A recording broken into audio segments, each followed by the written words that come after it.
Good evening. This is a narration of Dr. Martin Luther King Jr.'s speech, Beyond Vietnam, which was delivered in 1967. A time comes when silence is betrayal.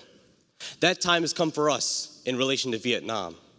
Over the past 2 years, as I have moved to break the betrayals of my own silences, and as I moved to break the betrayals of my own silences, and as I have called for radical departures from the destruction of Vietnam, many people have questioned the wisdom of my path. Peace and civil rights don't mix, they say.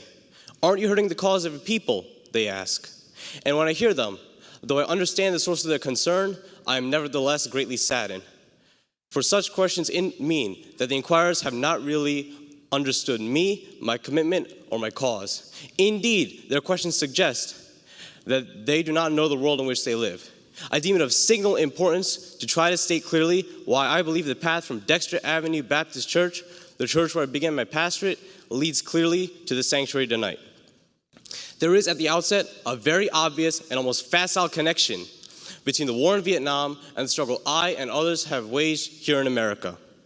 The war was sending the poor's sons and brothers and husbands to fight and die at extraordinarily high proportions relative to the rest of the population.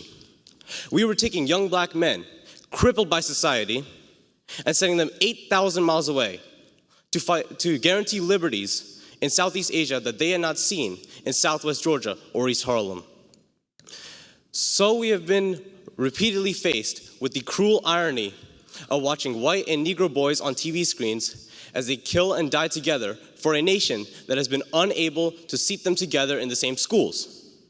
So we watch them in brutal solidarity burning the huts of a poor village while we realize that they cannot be living in the same block in Chicago.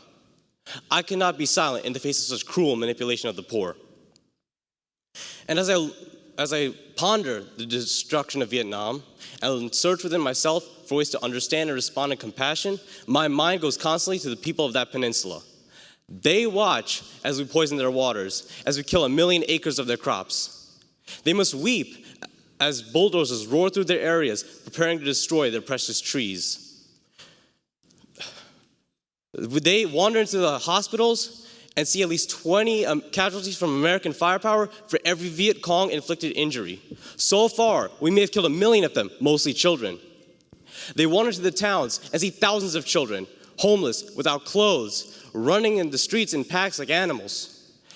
They see the children degraded by our soldiers as they beg for food. They see the children selling their sisters, soliciting for their mothers. Somehow this madness must cease. We must stop now. I speak as a child of God and a brother to the suffering poor of Vietnam. I speak for those whose land is being laid waste, whose homes are being destroyed, whose culture is being subverted. I speak for the poor of America, who pay the double price of smashed hopes at home and death and corruption in Vietnam. I speak as a citizen of the world, as it stands aghast at the path we have taken. I speak as one who loves America to the leaders of our very own nation. The great initiative in this war is ours. The initiative to end this war must be ours. We still have a choice today: nonviolent coexistence or violent co-annihilation. We must move beyond indecision to action. And if we will only make the right choice, we will be able to transform this pending cosmic elegy into a creative psalm of peace. If we make the right choice today, we will be able to transform the jangling discords of our world into a beautiful symphony of brotherhood.